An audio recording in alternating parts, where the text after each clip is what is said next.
Hello, everybody. Welcome to Plumbgod Talk. I am OG Plumbgod, and I'm here in not-so-sunny California today. But we have a really special guest today, one of my favorite people on Instagram, Mr. Mechanical Hub himself, Eric Aune. Welcome to the show, Eric.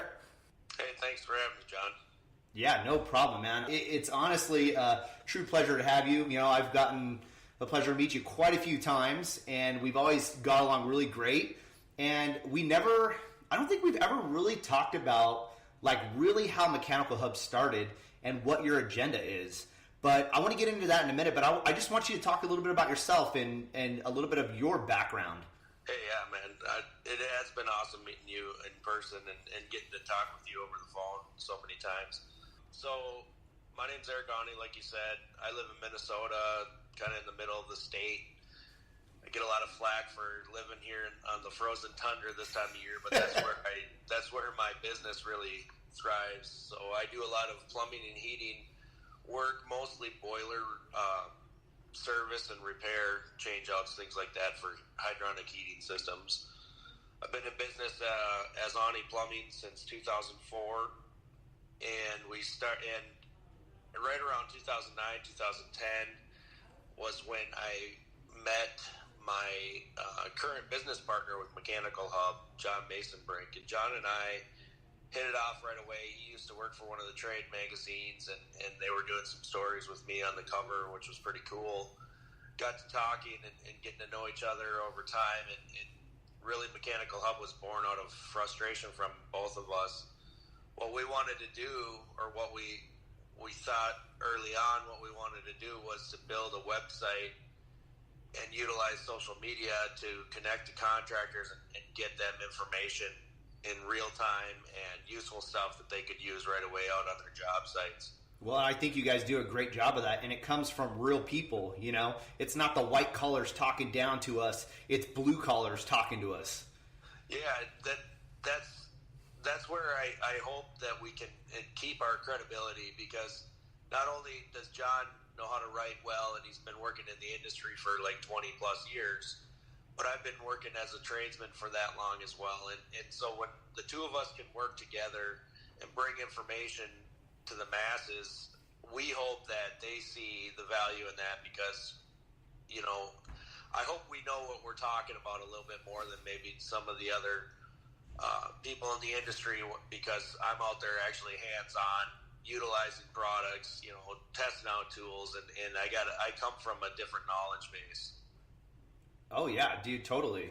So let me ask you this. What has been your biggest hurdle with Mechanical Hub, getting it off the ground and getting viewers and stuff like that?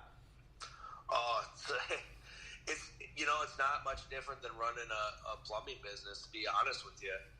You know, the biggest things are, the biggest challenges we have really are just, you know, we're doing this as a small family-owned business. You know, it's a partnership. There's challenges with that, but our drive to do everything we possibly can ourselves to keep costs down is probably the biggest hurdle and downfall of owning a small business, right? Totally. And yeah, so, you know, along the way, just like the technical kind of logistical stuff of running the business, we've figured out that, yeah, we need a bookkeeper. And yes, we need to have a professional accountant advising us here and there when it comes time to, reinvesting money into the business, things like that. But we've taken on a sales guy to help us sell advertising. That's how the website generates an income for us. But really the biggest hurdle, to be completely honest with you, is just trying to remain small, right, but think big, you know? So it's kind of tough. It's just, it's just like running a plumbing and heating business, to be honest with you. Well, I think you guys do an awesome job on your email blogs. Your email blogs, no one can touch them, man. No one can even compare to what you guys are doing as far as that boosting goes. I mean, you fill it with tons of information. You're filled with manufacturers on there that we can get a hold of if we need to. It's just really good, solid content from real plumbers, because you guys have the pro staff. And let's talk about the pro staff a little bit. I mean, you guys definitely do some good things for smaller contractors to get great feedback for the page. Yeah, thanks, man. No, well, and thank you. First of all, I want to tell everybody, thank you, John, for being part of our pro staff. So what our pro staff is a few years ago, this was John's idea, and I love it. And I took it and kind of bulldozed him out of the way and said, I'm taking this over. I'm going to do this, And so what we did with the pro staff, the idea behind it is we've got about 15 to 20 different contractors that work in the plumbing, heating. We even have a carpenter, a couple electricians, and that work all over the country. And they work in different capacities. Either they own their own business or they're running a business. Maybe they're not even out on the job with the tools. Everybody's got a different skill set or a different, they're coming from a different place. And so what we do with our pro staff is we're able to either put new products that are coming into the industry from manufacturers or tools. Tools work really well for the pro staff. Oh, yeah. But we get that stuff into their hands, and what we do is we try to assemble 2 or 3 people, contractors from our pro staff, with, let's say, a tool sample. So if a company like Milwaukee comes out with a new tool, we can get 2 or 3 of those tools, and we'll get them sent out direct to our pro staff members. And then what we do is we want them to use them, and we want them to use them with no real instruction. Just say, here you go. We're going to be doing a review on this as a group, and that's where the pro staff is different from everybody else. We'll put together a group of this, for this review. Well, they're real that information. They're real users, and I think that that's what's great about your reviews and how you review products that are, let's just say, given to you because they want you to check it out and they want your feedback. They want to be on Mechanical Hub's feed, and it's an honor for them to have their tools on your feed. But what you do differently is you yourself are not getting all these tools and trying them out once and then just stashing them in your garage. You have a team that you disperse to help you with that. You're really helping the trade, and you're just doing it way different than any other tool reviewer online. It's mainly just those people's perspective, and with Mechanical Hub, it's multiple people's perspective brought into one. I just really love that look of how you guys are doing that because nobody's doing it. No, and that's what's so exciting about it for us is, ultimately, I like to do some woodworking and stuff on the, as a hobby, right? Right. Well, and I do a lot of tool reviews. Instagram's really great for that. We're trying to kind of amp up our YouTube a little bit more this year. It's going to be one of my goals for Mechanical Hub. Nice.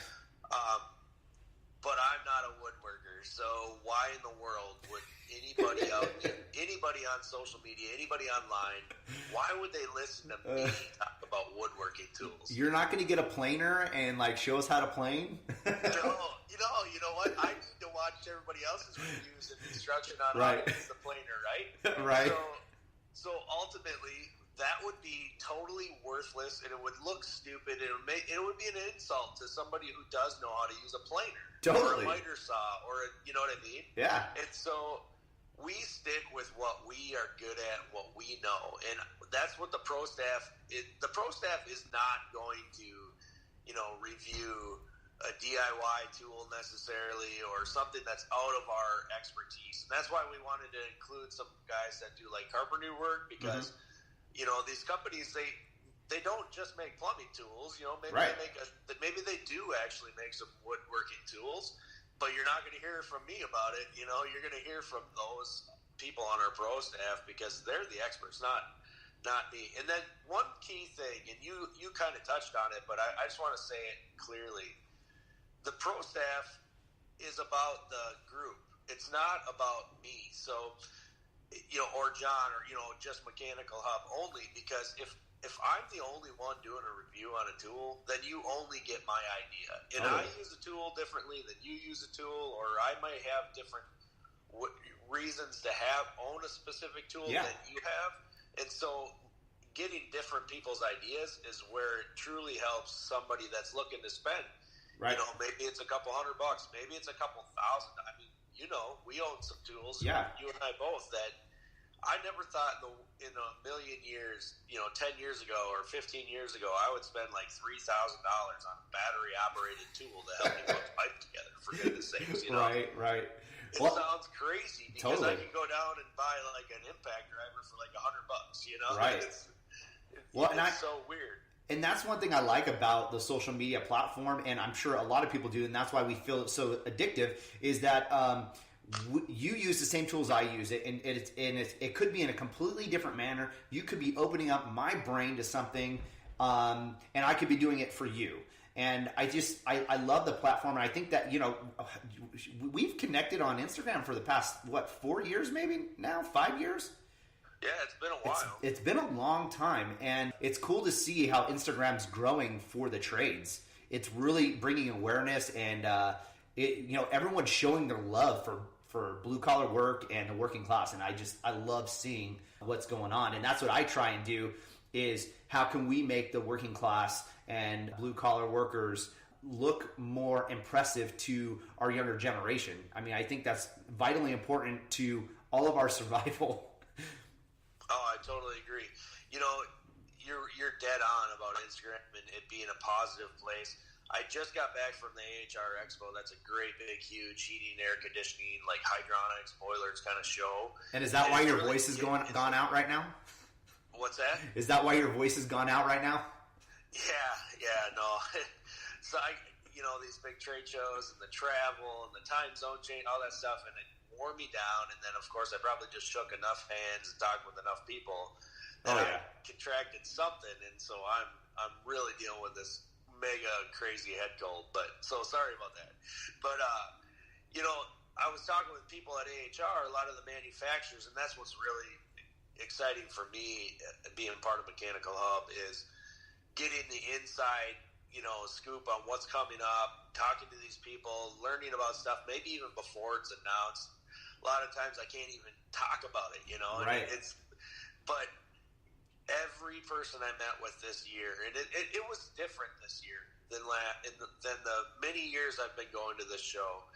These people now are seeing for the first time, or they're really talking about it for the first time, the change in the attitude and the image that the skilled trades workers are portraying now. Yeah. And they keep bringing up Instagram. They're like, they're blown away. I talked with a gal. She's in her 20s. She's been in the industry for like 10 years or so, and she says, I've never seen any place like Instagram, because she said, I just realized there's like, hundreds of thousands of contractors on Instagram, and like it's a really cool place to be. And I thought, you know what, you're right. It is. I've always said it was positive and it's a cool place, but when you really stop and look, it's like you compare it to other social media platforms, and it's different. People are really trying to learn from each other and share good information. I really feel like they're proud of their work. Totally, they're proud of their work, and I really feel like it's more intimate. That's just me. We get an opportunity to talk with each other, either the groups or direct messages. But you put something out there, you share something, your own experience, your own idea on something. Maybe it's a finished job or something you're working on, or it's a tool you're really excited about, and you get to hear people give like honest opinions of their own from their own experiences. Yeah. Or they compliment, it's typically pretty positive, and that's what I like so much about it. Yeah, I feel like most posts that I see, it's somebody showing somebody something, showing them how they do it to maybe open their eyes to something. Maybe it'll open somebody else's eyes to see it from a different perspective, because perspective is everything to all of us. I mean, and to our customers more than anything. So hey, let's cut that off for a second. You mentioned there's some things that you can't talk about and that you hear at these shows and stuff like that. I want to know if there's anything cool or what's the next biggest thing this year that you're looking forward to most. And if you have to just give us a hint on something, let's do that if we can. Yeah, well, of course, I can't say. A lot of times they just tell me hints, Right. I do know that one of the major tool companies that does really well with, plumbing and heating kind of tools. that they're looking to expand even further and more, maybe even more so than they have in the past. Okay. With tools that are specifically for the plumber, the pipe fitter, the heating person. Love it. Pipe working kind of tools. Yeah. That's about the most I can say out of that. That's not very much, Eric. I know. Well, but to be completely honest and upfront, I mean, this is true, and I can say this. That's about all I know. I just have, they have to keep it close to the breast. They can't. Right. They can't say any more than that because, and there's a lot of reasons, but they want, they're in a tough, competitive marketplace with some major these tool companies, man. If it's competitive as any place, it's got to be the tool manufacturers. And you see it from all of these manufacturers, and you really got to keep your mouth shut so that you're not biting the hand that feeds from one end to the other. Oh, I know. It's probably really difficult. Well, I'll give you I could say this. This isn't any, this is just cool info that I learned. Just kind of put it together myself as I was talking with multiple manufacturers at the show at AHR. They're all talking about things. They wouldn't give me any details, I'll be honest with you there. But they're all talking about tools. They're asking me questions about tools that everybody is talking about. and so that's what I'm interested in because, whether it's, Pat Walker up in Ontario, he's talking about, he wants a powered tubing cutter that'll do like 2-inch copper. Oh, yeah. Okay? Yeah. Well, of course, the M12, it only goes up to 1 inch. Right. Rigid, DeWalt, Milwaukee, they're listening. And that's what's exciting to me. So they're bringing they're asking, these companies were asking me questions as I was at their booth, like, hey, we're looking at what people are saying, and they're talking about this, and they're talking about, a small portable bandsaw. Yeah, what do you think? That has a higher capacity than the M12 has, things like that. Yeah. And so it's super exciting for me because I get these messages, you get those messages, we're all talking about it together, like, oh, I like this tool, but I wish it could do just a little bit more, Well, they're asking questions about that. They want to know my thoughts on it. They want to know other people's thoughts on it. So I know they're working on stuff. I do. I know that much. Nice. Well, hey, what do you see for the future of Mechanical Hub? Here's something we haven't talked about much. We're going to really look. One of our goals for 2019. And it'll take us a while, but it'll hopefully time out right to where we can start getting into the schools at the high school level throughout the country near the end of the year, the start of next school year, with not only ourselves, John and I, but people from our pro staff as we travel. Our plans are to travel the country. We're not quite sure how much.